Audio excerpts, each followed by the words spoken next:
नमस्कार दोस्तों, आपका स्वागत है टॉप एजुकेशन में। इस समय हम जानेंगे सपनों की होम डिलीवरी का सारांश। तो चलिए आगे बढ़ते हैं।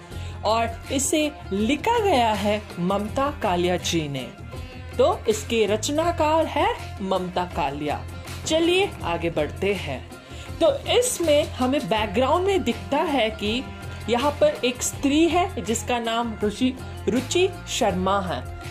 इनका नाम है रुचि शर्मा और यह अपने घर से निकलकर बाहर रह रही है। अपने घर से निकलकर बाहर रह रही है क्योंकि इनका और इनके पति का संबंध बहुत उल्टा पुल्टा है, मतलब उनका संबंध अच्छा नहीं है। ठीक है, तो रुचि शर्मा एक BHK फ्लैट में रह रही है ओशिवारा में, और वह काम भी कर रही है और वह प्रस्तुत क्या बोलते हैं शेफ है, मतलब वह रेसिपीज बनाती है और टीवी चैनल पर उनका रेसिपी का वीडियो चलता है। कुकरी शो आप जानते होंगे। तो यहाँ पर क्या होता है, उनके जो रेसिपीज है वह 5 भाषाओं में फेमस है। उनकी वह फेमस हो गई थी चैनल पर, और उनकी जो रेसिपीज थी 5 भाषाओं में पब्लिश हुई थी। बुक्स जैसे पब्लिश हुए थे उनकी किताबें 5 भाषाओं में। ठीक है, तो ये तो हो गया, उनका बैकग्राउंड हो गया। तो अब जानते हैं एक व्यक्ति आता है उनके जीवन में जिनका नाम है सर्वेश नारंग। सर्वेश नारंग एक पत्रकार है। वह क्या बोलते हैं, वह एक पत्रकार है। ठीक है, तो एक दिन उनका पत्र आता है रुचि शर्मा के, और उस पत्र में लिखा गया था इस सूची को आप इससे भी क्या बोलते हैं सरल बना सकते हैं, जिसे हम डाइजेस्ट कर सकते हैं। जो खाना जो बनाया था रुचि शर्मा ने, वह खाना उनकी माता सर्वेश नारंग की माता को डाइजेस्ट नहीं हुआ, तो इसीलिए एक पत्र लिख के दिया कि यह आप ऐसे यूज करेंगे तो बहुत अच्छा होगा और ऐसे ही बनाते रहिए। तो वह लेटर में ये सब जो पत्र था, उस लेटर में ये सब दर्शाया गया था। तो चैनल ने क्या किया, सर्वेश नारंग को बुलाया, आमंत्रण किया और उन्हें कहा कि यह कैसे बन सकती है। तो वह सब वह आया और उसने बताया कि ऐसे सरल बना सकते हैं खाना जो डाइजेस्ट हो सके। तो इसमें क्या हो गया कि सर्वेश नारंग को खाना बनाने में कोई भी मतलब इंटरेस्ट नहीं था उनके अंदर। ठीक है, और एक और क्या होता है कि वह भी उनकी और सर्वेश नारंग की और रुचि शर्मा की दोनों की जिंदगियां एक समान थी, क्योंकि सर्वेश नारंग को उसके पत्नी ने छोड़ दिया था, क्योंकि उसकी पत्नी बहुत बड़ी अफसर थी जिनका नाम था मंजीत, और रुचि शर्मा के पति प्रभाकर शर्मा वह भी एक पियक्कड़ आदमी था, और उन दोनों के बेटे भी थे। रुचि शर्मा का बेटा था गगन, सर्वेश नारंग का बेटा था अंश। तो उन दोनों में एक अच्छी सी दोस्ती बनती दिखाई दी। वह दोनों सर्वेश नारंग और रुचि शर्मा एक दूसरे के बहुत अच्छे दोस्त बन गए थे, और उनका आना जाना भी लगा रहा। कॉफी शॉप में बातें होने लगी और बहुत सब कुछ अच्छे से होने लगा। और अब हम चलते हैं रुचि शर्मा के घर के ओर। ठीक है, तो रुचि शर्मा एक बहुत अच्छी शेफ थी, बहुत अच्छे कुकरी शोज चलाती थी, लेकिन उसके घर में प्लास्टिक के डिब्बे, खाने के डिब्बे जो आते थे वह उससे खाती थी। वह अपने घर में खाना नहीं बनाती थी। ठीक है, तो ये देखिए कि वहाँ उसकी जो प्रोफेशनल लाइफ अलग है और जो पर्सनल लाइफ वो बहुत ही अलग है। और हम जानते हैं उनके एक दिन क्या होता है, उनके दोस्त आते हैं जो है जिज्ञासा सिंह और दामिनी पिल्लाई।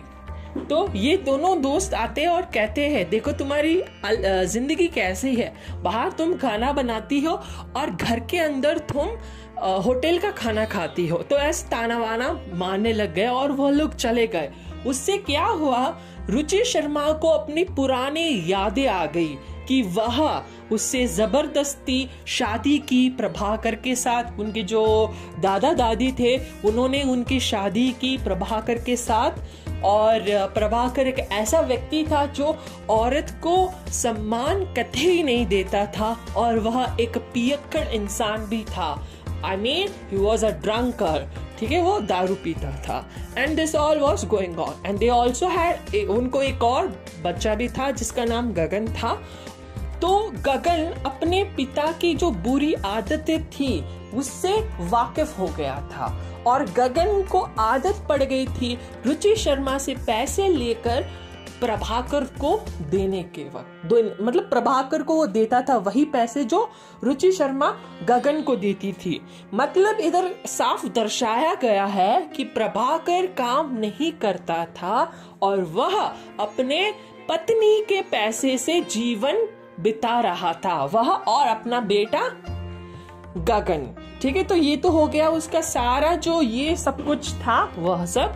और आगे हम देखते हैं एक और दृश्य भी दर्शाया गया है जहां पर गगन को शर्म आ जाती है पैसे मांगते मांगते। ठीक है, एक लिमिट होती है, एक उम्र होती है जहां पर भीख मांगी जाए अपनी माँ से। ठीक है, तो अभी क्या हुआ, गगन रुचि शर्मा से पैसे नहीं मांगता है। ठीक है, तो प्रभाकर गुस्से में आकर उसे घर से बाहर निकाल देता है, क्योंकि वही एक जरिया था पैसा घर में आने के लिए। तो अभी क्या हो गया, निकाल दिया उसे भी बाहर।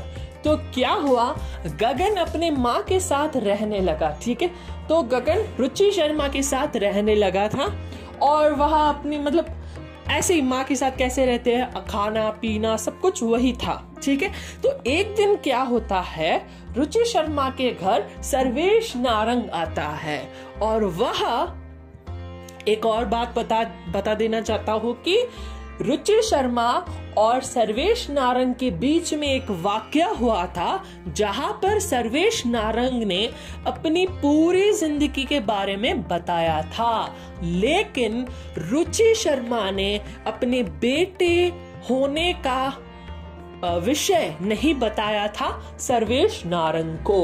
तो अब हम चलते हैं, सर्वेश नारंग जब रुचि शर्मा के घर आया था और उसने एक आदमी के कपड़े देखकर गुस्सा होकर वह घर मतलब छोड़ के चला गया बाहर, और वह कपड़े गगन के थे।